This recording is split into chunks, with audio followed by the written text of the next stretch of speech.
오늘 우리가 읽은 이 마태복음 2장의 말씀 동방박사의 이야기를 우리가 잘 알고 있죠. 사실 성탄절 하면은 꼭 빠지지 않는 이야기 중에 하나입니다. 우리가 코로나로 인해서 이제 성탄절이 와도 특별한 행사를 잘 하지 못했었는데, 이전에는 성탄 축하 행사를 하면은 꼭 이제 연극을 또 하기도 하고 찬양도 하기도 하잖아요. 근데 제가 어렸을 때를 돌이켜 보면 꼭 항상 연극이나 뮤지컬을 했었던 기억이 있습니다. 근데 보면 이제 성경에 나오는 인물들이 등장하잖아요. 오늘 본문에 나오는 것처럼 동방박사들이 등장을 합니다. 그런데 또 다른 인물로서 맡을 수 있는 역할이 요셉도 나오기도 하고요, 마리아도 나오기도 합니다. 그리고 현대적인 극을 같이 섞으면 굉장히 다양한 주인공들이 나타납니다. 그런데요, 제가 그런 역할들을 맡았을 때 보통 무슨 역할을 맡았을 것 같으세요, 여러분? 헤로막이요? 생각지도 못한. 네. 또 어떤 거 했을 것 같으세요? 네? 잘 안 들리는데 요셉이라고 얘기하신 것 같기도 하고. 제가 정확히 기억은 나지 않는데요, 제일 많이 했던 역할이 있어요. 무엇이냐면 목자입니다. 네. 보면은 목자 1, 2, 3 이렇게 있거든요. 근데 그 중에 하나를 하는 거예요. 제 기억으로 한 2년 연속으로 목자를 했었던 것 같아요. 근데 제가 나중에 조금 커서 돌이켜 보면서 왜 나한테는 선생님이 왜 목자를 시켰을까? 특별히 초등학교 때인데요. 근데 제가 생각해 보니까 그런 생각이 들더라고요. 저희 아버지께서 목사님이세요. 그래서 이제 목사님 아들이니까, 목회자 아들이니까 그래도 비중 있는 역할, 중요한 역할은 다른 친구들한테 시키고 그래도 목사님 아들은 좀 빼놓은 게 낫지 않겠냐. 어차피 그때는 아버지께서 부목사님이셨으니까 그런 생각이 들었어요. 근데 좀 이 말씀을 준비하면서 한 가지 더 생각났던 게 뭐냐면, 제가 그래도 피부가 좀 검한 편이잖아요. 어렸을 때는 더 검했거든요. 밖에서 뛰어노느라. 제 얼굴이 목자에 정말 잘 어울리지 않았을까라는 생각을 해본 거예요. 목자에 뭔가 저 최적화된 얼굴이지 않았을까? 근데요, 제가 이 역할들을 맡으면서 그 뮤지컬도 하고 연극도 하면서 했던 마음이 있어요. 뭐냐면 아쉬움이 있었던 거예요. 저도 뭘 하고 싶었을까요? 주인공을 해보고 싶은 거죠. 항상 목자하고 이제 헤롯의 군병하고 막 이런 거 했단 말이에요. 뭔가 중요한 역할을 하고 싶었어요. 그런데 여러분 잘 생각해 보면 그 뮤지컬과 연극에 있어서도 가장 중요한 주인공은 그 배역에 나오는 어떠한 인물도 아니고요, 바로 아기 예수님이에요. 우리가 오늘 읽은 성경 이 마태복음 2장의 말씀도 우리는 동방박사의 이야기라고 우리는 보통 이야기를 하잖아요. 동방박사들이 중심인 것처럼 보여요. 그러나 이 이야기에서 가장 중요한 분은 바로 누구냐면 아기 예수님이죠. 동방박사들이 왜 예수님께 찾아오게 되었나요? 바로 아기 예수님을 보고 경배하기 위해서입니다. 특별히 오늘 성경 1절도 처음 시작은 이래요. 헤롯 왕 때에 예수께서 유대 베들레헴에서 나심에, 동방박사의 이야기가 나기 전에 이 상황을요, 예수님이 태어나신 것을 이야기하면서 동방박사의 이야기를 하는 거예요. 그렇기 때문에 가장 중요한 것은 예수 그리스도라는 사실인 거죠. 제가 계속해서 마태복음을 설교하고 있는데 1장에서도 결국엔 무엇을 얘기하냐면 예수 그리스도가 누구인지를 설명하는 것입니다. 첫 번째 설교했을 때요, 1장 1절의 말씀을 통해서 그분은 다윗의 아들이고 아브라함의 아들이므로 하나님이 그들과 맺으셨던 약속을 신실하게 성취하시는 분으로서 예수님은 이 땅에 오셨다라고 말씀을 하고 있어요. 두 번째로 그분은 자기 백성을 구원하기 위해 오신 분이며 임마누엘, 우리와 함께 하시는 분으로서 이 땅에 오신 분이라는 것을 설명하고 있어요. 그렇다면 이 동방박사의 이야기를 통해서 하나님은 우리에게 예수님이 어떠한 분인지를 어떻게 말씀하고 계실까요? 그 주님을 우리는 어떻게 대해야 할까요? 우리가 오늘 이 말씀을 통해서 그것을 좀 한번 살펴보는 시간이 되었으면 좋겠습니다. 먼저 2장 2절에 보면은 동방박사들이 예루살렘에 와서 이렇게 말을 합니다. 우리 같이 앞에를 보시고 함께 읽어보도록 하겠습니다. 함께 읽겠습니다. 시작. 유대인의 왕으로 나신 이가 어디 계시냐? 우리가 동방에서 그의 별을 보고 그에게 경배하러 왔노라 하니. 아멘. 여러분, 예수님을 동방 박사들은 뭐라고 이야기하고 있죠? 네, 유대인의 왕입니다. 유대인의 왕으로 나시니가 어디 계시냐라고 말을 하죠. 그들은요, 예수님을 유대인의 왕으로 알았습니다. 그래서 그들은 그의 별을 보았고요, 그에게 경배하기 위해서 찾아왔다라고 말을 하고 있습니다. 사실 이 동방 박사의 이야기, 별을 봐가지고 유대인의 왕이 태어난 것도 알고, 그들이 그 별을 보고서 태어나신 분이 유대인의 왕이라는 것을 어떻게 알았을까라는 의문들이 많이 있어요. 그러나 성경은 그러한 것을 이야기하지는 않아요. 그러나 분명히 우리가 알 수 있는 것은 무엇이냐면, 이 이방에 있었던 동방의 박사들도 무엇을 알았냐면, 그분이 유대인의 왕이라는 사실을 알았다는 것입니다. 유대인의 왕이라는 것은 무엇을 말을 할까요? 사실 이것은 마태복음 1장 1절과 연결이 됩니다. 다윗의 아들이요. 유대인의 왕으로서 사람들에게 있어서 가장 선명하게, 가장 중요하게 생각나는 인물은 바로 누구냐면 다윗입니다. 다윗이 가장 중요한 유대인의 왕이에요. 그래서 그들 가운데 나타날 유대인의 왕은 누구냐면 다윗이에요. 다윗의 아들이에요. 예수님께서 그러한 분이라는 사실을 분명히 보여주고 있는 것입니다. 이제는 다윗의 계보를 이어서 이스라엘을 회복시킬 왕이 왔다라는 것을 이방 사람들도 알고 왔다라는 거예요. 유대인의 왕으로 태어나신 분, 그분이 왔다라는 동방 박사의 이야기를 듣고 어떠한 일이 일어나냐면, 헤롯 왕과 온 예루살렘이 소동이 일어나게 됩니다. 혼란에 빠지게 되는 거죠. 그래서 헤롯 왕이 대제사장과 백성의 서기관들을 불러서 이렇게 말을 합니다. 우리 4절에 있는 말씀 같이 한번 읽어보도록 하겠습니다. 함께 읽겠습니다. 시작. 백성의 서기관들을 모아 그리스도가 어디서 나겠느냐 물으니. 아멘. 헤롯은요, 그 유대인의 왕이신 예수를 누구라고 이야기하고 있죠? 그리스도라고 이야기를 하고 있습니다. 동일한 표현을 하고 있어요. 유대인의 왕으로 나시니가 어디 계시냐? 그리스도가 어디서 나겠느냐?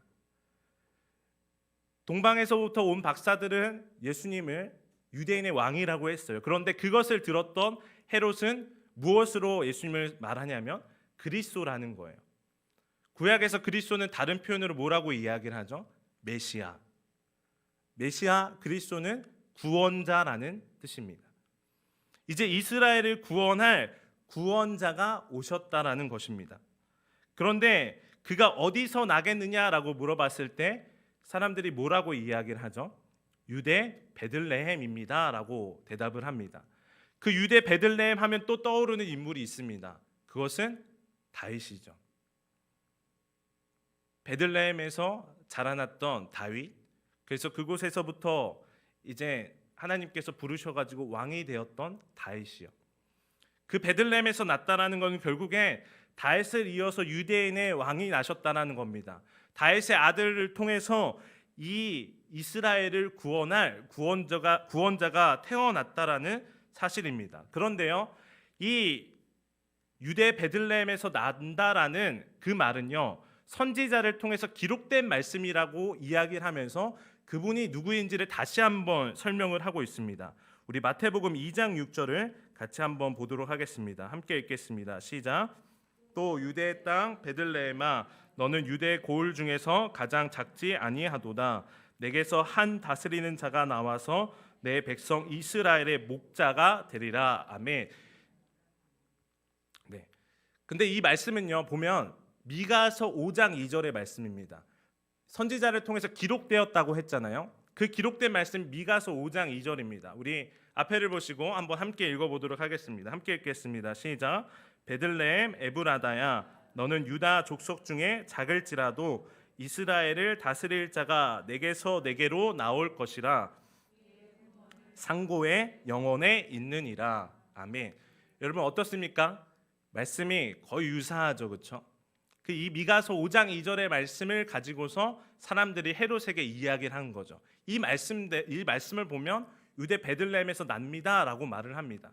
그런데 이 말씀을 보면 그렇게 오시는 그리스도가 유대인의 왕이 누구인지를 설명하고 있습니다. 그는 바로 이스라엘을 다스릴 자입니다. 뿐만 아니라 그는 어디에 근본이 어디에 있냐면 상고에 있습니다. 영원에 있다라고 이야기를 합니다.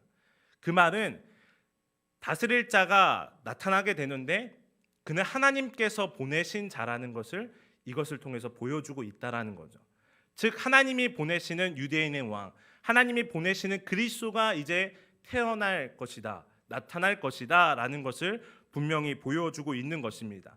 그렇다면 그 구원자는, 그 메시아는 어떻게 사역을 하냐면 미가서 5장 4절에 이렇게 말씀을 하고 있습니다. 우리 한번 같이 읽어보도록 하겠습니다. 시작. 그가 여호와의 능력과 그의 하나님 여호와의 이름의 위엄을 의지하고 서서 목축하니 그들이 거주할 것이라. 이제 그가 창대하여 땅끝까지 미치리라. 아멘. 그가 여호와의 능력과 그 하나님 여호와의 이름의 위엄을, 하나님의 능력과 하나님의 이름의 위엄을 가지고서 다스리는 거예요. 특별히 목축한다라고 이야기를 합니다. 그러면서 이제 그가 창대하여 땅끝까지 미치리라라고 말씀하고 있습니다. 창대하여 땅끝까지 미친다라는 것은 아브라함과 하셨던 약속인 거죠. 땅끝까지 복을 받게 되는, 열방이 복을 받게 되는 역사가 이루어진다라는 거죠. 앞서 보았듯이 다윗을 통해서 하나님의 약속을 이루며 뿐만 아니라 아브라함과 맺으셨던 그 약속을 이루는 분이 하나님이 보내신 메시아라는 사실을 이 말씀 가운데 보여주고 있는 것입니다. 그런데 우리는 잘 알고 있죠. 그러한 약속이 이미 구약에서부터 이 미가서뿐만 아니라 이루어졌다라는 것을요.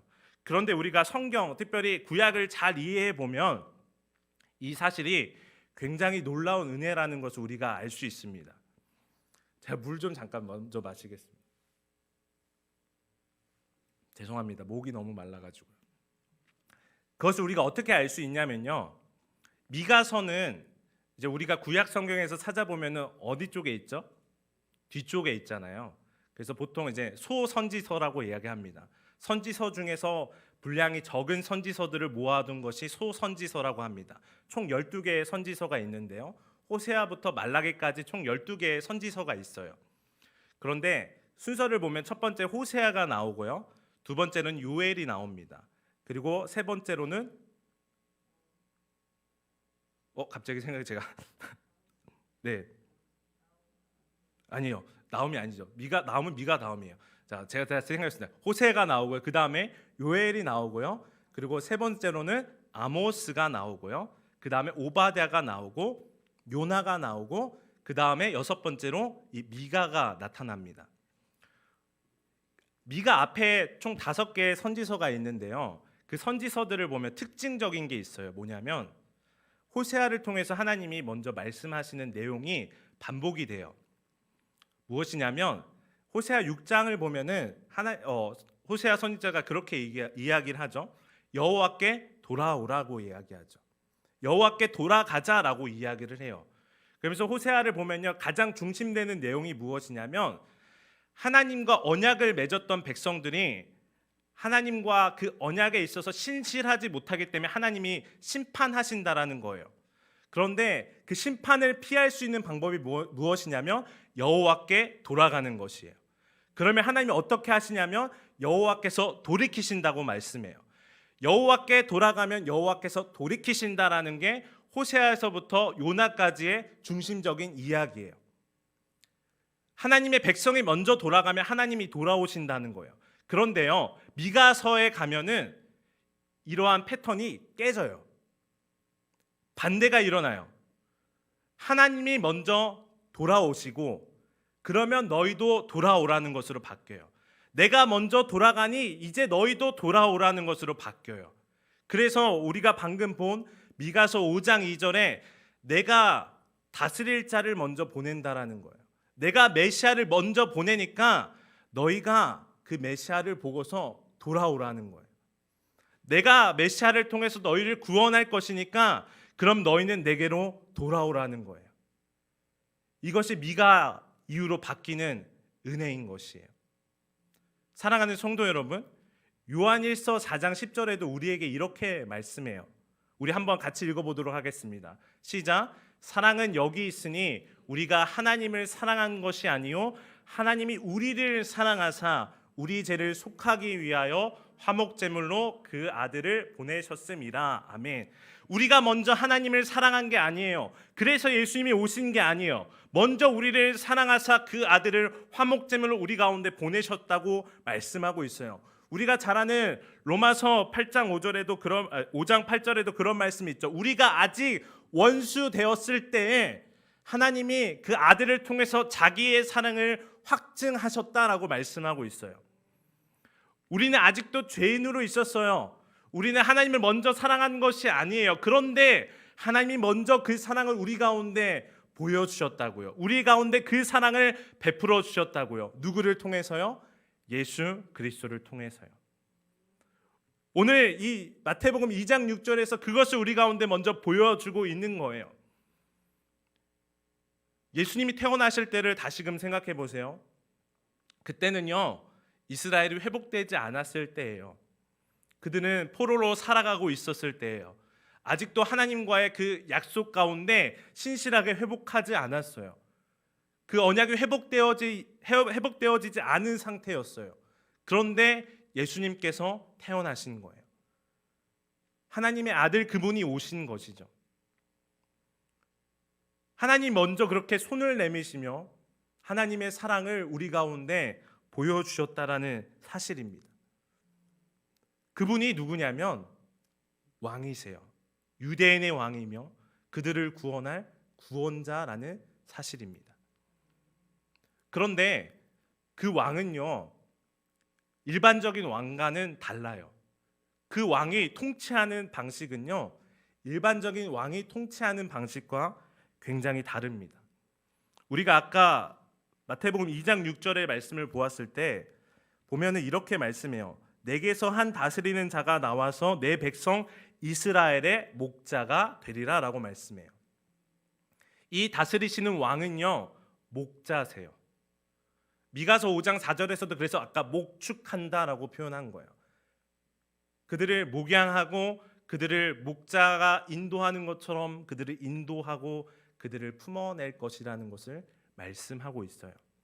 특별히 메시아가 그러한 목자로서 오신다라는 것은 에스겔서 34장에 잘 나타나고 있습니다.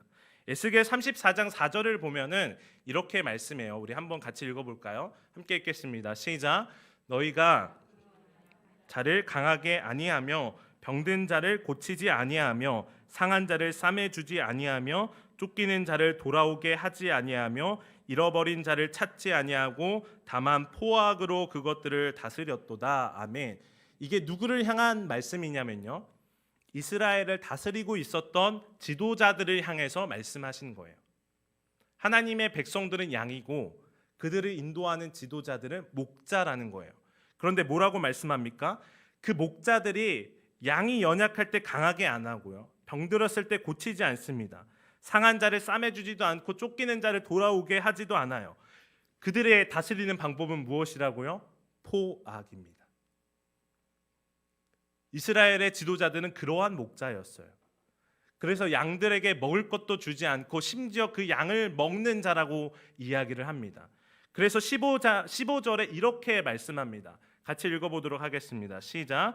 내가 친히 내 양의 목자가 되어 그것들을 누워있게 할지라 주 여호와의 말씀이니라. 아멘.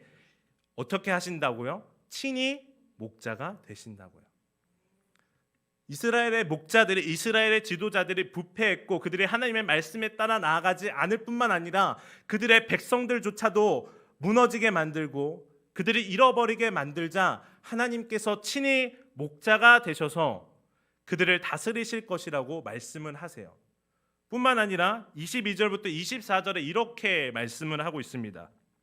우리 22절부터 24절도 한번 읽어보도록 하겠습니다. 읽겠습니다. 시작. 그러므로 내가 내 양떼를 구원하여 그들로 다시는 노략거리가 되지 아니하게 하고 양과 양 사이에 심판하리라. 잠시만요. 보면요, 뭐라고 말씀하고 있어요? 그러므로 내가 내 양떼를 구원하여라고 말씀하고 있죠. 그렇게 오신, 친히 목자가 되셔서 오신 그분은 무엇을 하냐면 양떼를 구원하세요. 그리고서는 23절에 뭐라고 말씀하냐면 같이 읽어보겠습니다. 시작. 내가 한 목자를 그들 위에 세워 먹이게 하리니 그는 내 종 다윗이라. 그가 그들을 먹이고 그들의 목자가 될지라. 나 여호와는 그들의 하나님이 되고 내 종 다윗은 그들 중에 왕이 되리라. 나 여호와의 말이니라. 아멘. 하나님이여 친히 목자가 되셔서 먼저 그 양떼를 구원하세요. 그러면서 누구를 세우냐면 한 목자를 세우신다고 말씀하세요. 그 목자는 다윗이라고 말씀하고 있어요. 결국엔 다윗의 아들로서 오시는 한 목자를 세운다고 말씀해요. 그러면서 그는 왕이라고 말씀하고 있는 거죠. 유대인의 왕으로 오셨고 뿐만 아니라 구원자가 되시는 그리스도가 되시는 그 예수님이 목자라는 사실을 여기서 보여주고 있어요. 하나님이 친히 오셔서 그들을 구원하시는 목자, 그분이 바로 예수 그리스도라는 거예요. 뿐만 아니라 그들을 인도하며 그들을 먹이는 목자는 바로 예수 그리스도라는 거예요. 예수님께서 이 땅에 오셔서 왕이 되셨고 그분이 다스리시는 방법은 이전의 이스라엘 지도자들과 전혀 다른 방법인 거예요. 그들은 포악으로 다스렸지만 예수님이 그들을 먹이세요. 그들을 치료하세요. 뿐만 아니라 그들을 구원하시며 그들을 인도하시는 목자로서 다스리시는 왕이라는 거예요. 그분이 바로 우리의 왕이신 거예요. 그분이 우리의 구원자라는 거예요. 그렇다면 우리에게 한 가지 질문이 필요해요. 우리의 왕은 지금 어디에 있습니까? 오늘 설교의 제목이 이것입니다. 당신의 왕은 어디에 계십니까? 여러분의 왕은 어디에 계십니까? 우리의 왕은요, 바로 예수 그리스도예요. 그분이 우리의 구원자시죠? 그분이 우리의 왕이에요. 그렇다면 여러분의 삶에서 그분은 어디에 계십니까? 동방 박사들이 예수님께 경배하기 위해 어디로 찾아오죠? 예루살렘으로 찾아옵니다. 예루살렘이 수도이니까요. 왕이 있는 곳이니까요. 그런데 그 예루살렘에 왕이 있었습니다. 그럼 누구죠? 헤롯이요. 동방 박사들은 와서 말을 해요. 유대인의 왕으로 나시니가 어디 계시냐라고 말을 해요. 근데 유대인의 왕이 어디에 있어요? 예루살렘에 헤롯 성에 헤롯이 있죠. 그 사람이 그 당시에 유대인의 왕이었어요. 유대인의 왕이요. 헤롯은요, 원래 어떤 사람이냐면 에돔 출신의 사람입니다. 에돔은 에서의 후예죠. 이스라엘은 야곱의 후예죠. 그렇기 때문에 헤롯은 이스라엘 사람이 아니에요. 유대인이 아니에요. 그런데 에돔 사람이 헤롯이 어떻게 왕이 됐냐면 헤롯이 왕이 되기 전에 잠깐 이스라엘이 독립한 적이 있었어요. 그리고 나서 로마로부터 멸망을 하거든요. 그때 로마 황제에게 가가지고 이 왕자리를 얻어낸 사람이에요. 그러니까 헤롯이 왕으로 있었지만 실제로 그곳을 다스리는 나라는 로마였고 진짜 왕은 황제는 따로 있었다라는 거예요. 단지 그것을 맡아서 다스리는 왕에 불과했어요. 뿐만 아니라 헤롯은요, 자기가 가지고 있는 그 왕의 자리가 언제 뺏길지 모른다는 사실 때문에 두려워하고 있었어요. 그래서 이전에 있었던 왕조의 공주를 아내로 맞이하기도 하고, 뿐만 아니라 자기의 자리를 뺏는다고 생각해서 자기의 아내도 죽이고 처갓집의 사람들도 죽이고 자기의 아들들까지 죽였던 사람이 헤롯입니다. 심지어 우리가 읽지 않은 그 이후에 2장 이후의 말씀에 보면 베들레헴의 그 온 지역에 있는 두 사람 이하의 아이들을 다 죽이죠. 헤롯은 그런 사람입니다. 제가 아까 처음에 시작할 때 그런 말씀을 드렸어요. 제가 연극과 뮤지컬을 할 때 헤롯의 군병의 역할을 한 적이 있어요. 그때 한 노래가 하나 있습니다. 뭐냐면 헤롯은 괴물이다. 누군가 나를 해치려 하네. 불안해. 유대인의 왕이 태어났다니 믿을 수 없어. 이거예요. 제가 이거 초등학교 저학년 때 한 거예요. 정확히 언제는 모르겠어요. 언젠지 모르겠어요. 근데 아직도 기억에 남아요. 이 노래가 가사가 뭐예요? 헤롯은요 괴물이에요. 자기가 언제 왕에 뺏길지 모르는 거예요. 유대인의 왕이에요. 그런데 유대인의 왕이 태어났다고 두려운 거죠. 여러분, 동방 박사들이요 유대인의 왕을 찾으러 왔어요. 만나러 왔다고요. 그런데 그때 유대인의 왕이 있었어요. 그러나 그 왕은요 진짜 유대인의 왕이 아니었다라는 거예요. 우리의 삶에서도요 주님이 우리의 왕으로 오셨어요. 그런데 과연 진짜 우리의 삶에서 우리의 왕이 주님이시냐고요. 혹시 헤롯과 같은 가짜 왕이 우리의 삶에서 주인 노릇하고 있지는 않은가요? 헤롯과 같은 가짜 왕이 우리의 삶을 다스리고 있지는 않은가요? 여러분의 왕은 정말로 어디에 계십니까? 동방 박사들이요 찾아와서 이제 베들레헴에 아기 예수께서 나셨다라는 것을 알고 찾아갑니다. 그리고 무엇을 드립니까? 황금과 유향과 모략을 드리며 경배합니다. 사실 이것은 구약에 말씀하신 것이 성취된 것입니다. 시편 72편을 보면은 이렇게 말씀을 하고 있습니다. 72편 10절부터 11절입니다. 한번 함께 읽어볼까요? 시작. 다시스와 섬의 왕들이 조공을 바치며 스바와 시바 왕들이 예물을 드리리로다. 모든 왕이 그의 앞에 부복하며 모든 민족이 다 그를 섬기리로다. 아멘. 모든 왕들이 주께 나와서 예물을 드리고 경배하며 부복하는 일들이 그를 섬기는 일이 일어날 것을 이미 말씀하셨어요. 뿐만 아니라 이사야 60장 4절과 6절에 보면 이렇게 말씀을 하고 있어요. 제가 읽어드리겠습니다. 내 눈을 들어 사방을 보라. 무리가 다 모여 내게로 오느니라. 내 아들들은 먼 곳에서 오겠고 내 딸들은 안기어 올 것이라. 그때에 내가 보고 기쁜 빛을 내며 내 마음이 놀라고 또 화창하리니 이는 바다의 부가 내게로 돌아오며 이방 나라들의 재물이 내게로 옴이라. 허다한 낙타 미디안과 에바의 어린 낙타가 내 가운데 가득할 것이며 스바 사람들은 다 금과 유향을 가지고 와서 여호와의 찬송을 전파할 것이라 라고 말씀했습니다. 시편의 말씀도 이사야의 말씀도 이방에서부터 많은 사람들이, 많은 왕들이, 민족들이 그분 앞에 찾아와 예물을 드리며 경배할 것을 이미 말씀하셨습니다. 그래서 동방 박사들은 그것이 성취된 것을 보여주죠. 그런데 여러분 잘 보세요. 동방 박사들이 예물을 드리고 있을 때에 유대인들은 무엇을 하고 있었죠? 동방 박사들이 별을 보고 아기 예수께 경배하러 왔을 때 예루살렘에서 그 이야기를 듣고 헤롯뿐만 아니라 모든 예루살렘이 충격을 받았습니다. 혼란을 겪었다고요. 그들은요 분명히 미가 5장 2절의 말씀을 알았어요. 단순히 대제사장과 서기관들만 알았던 말씀이 아니에요. 그들은 날마다 그 메시아를 기다리고 소망했던 사람들이 유대인입니다. 이스라엘 사람들이라고요. 그렇다면 그들은 유대인의 왕이 태어났다라는 그 이야기를 들었다면 메시아가 태어났다라는 것을 동일하게 알았을 거예요.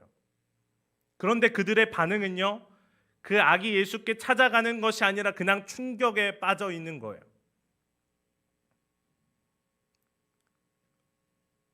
왕이 오셨음에도 그 왕께 가지 않는 거죠. 왕이 지금 계심에도 불구하고 그 왕께 나아가지 않는 것이죠. 다시 한번 여러분에게 묻겠습니다. 여러분의 왕은 어디에 계십니까? 주님은 이 땅에 오셨고 그 주님은 우리 가운데 역사하고 계세요. 우리가 아까 찬양했던 것처럼 주님은 날마다 우리 가운데 함께 하세요. 그런 찬양을 제가 준비했었거든요. 우리는 그 주님과 함께 걸으면 되는 거예요. 우리의 목자 되신 그 주님이 우리를 인도하시는 대로 그분의 다스림을 받으며 그분이 오늘도 먹이시는 그 주님의 말씀을 먹으며 또한 그 주님이 인도하시는 것을 따라 우리는 날마다 살아가면 되는 거죠. 그러나 우리의 마음속에 과연 그분이 주인으로 계시냐는 거죠. 진짜 왕이신 예수 그리스도가 아니라 우리의 마음에 다른 것이 혹시 주인이 되고 있지는 않은가요? 우리를 움직이게 하며 우리가 바라보게 하고 우리가 따라가게 하는 것들이 혹시는 다른 것이지 않습니까? 그렇다면 예수님께서 우리의 진정한 왕으로 계시지 않는 거예요. 그분이 진정한 우리의 왕이시라면 우리는 날마다 그분을 예배하며 그분을 찬양하며 그분 앞에 우리의 삶을 드리며 그분이 말씀하시는 것에 따라 살아가야 하는 것이에요. 동방 박사들이 예물을 드리며 그분을 경배한 것처럼요. 그것이 바로 예수님을 왕으로 모시는 사람들의 삶입니다. 우리의 삶에 주님이 진정한 왕이 되시기를 간절히 소망합니다. 주님만이 우리의 왕이 되시기를 소망합니다. 그래서 우리가 사순절을 보내는 이 시간에도요, 주님이 걸어가셨던 그 길을 바라보며 그 주님이 우리 가운데 베푸신 그 사랑을 생각하며 그 주님이 오늘도 우리를 어떤 길로 인도하시는지를 우리는 바라보며 그 길을 따라가야 하는 것이에요. 우리의 삶이 분명 어려울 수도 있어요. 힘들 때도 있어요. 그런데 그러할 때 다른 것을 바라보지 않는 거예요. 우리가 아까 찬양한 것처럼 그 주님이 나와 함께 하시기에 그 주님만을 바라보는 것이죠. 그 주님이 나를 인도하시는 대로 따라가는 거죠. 왜냐하면 그분만이 나의 진정한 왕이시고 그분만이 나를 다스리시는 목자이시기 때문이에요. 그분이 나를 정말로 가장 좋은 곳으로 인도하시는 분이에요. 그래서 시편 23편에 말씀하잖아요. 여호와는 나의 목자시니 내게 부족함이 없으리로다. 내가 사망의 음침한 골짜기를 다닐지라도 주께서 나와 함께 하십니다. 어떠한 상황에도 흔들리지 않고 우리의 왕 되신 주님을 바라보는 것이에요. 그 주님이 나를 다스리시고 그 주님이 나를 인도하신다라는 그 사실을 놓지 않고 그 주님과 함께 걸어가는 삶, 그것이 이 땅에 오신 예수님과 함께 살아가는 삶이에요. 그 주님이 원하셨던 삶이에요. 사랑하는 성도 여러분, 우리의 삶이 그러한 삶이 되기를 소망합니다. 주님과 함께하는 삶이 되기를 원합니다. 그 주님이 진정한 우리의 왕이 되시면요, 우리가 올해 표어로 잡았던 것처럼 하나님과 이웃의 자랑이 돼요. 내가 뭔가를 하지 않아도요, 주님이 우리의 왕이 되시면요, 주님이 우리 한마음 교회의 왕이 되시면요, 우리가 그 주님을 따라간다면요, 그 목자 되신 주님을 따라간다면 우리가 큰 거를 뭘 하려고 하지 않아도 하나님은 영광 받으실 거예요. 세상은요, 하나님을 보게 될 거예요. 왜냐하면 예수님께서 이미 온 열방 가운데 그 이름을 창대하게 하시는 것을 이루셨기 때문입니다. 우리의 왕 되신 주님, 특별히 목자로서 오늘도 우리를 다스리시는 그 예수 그리스도, 그분 한 분만을 믿으며 따라 살아가는 저와 여러분의 삶이 되기를 주님의 이름으로 축복합니다. 기도하도록 하겠습니다.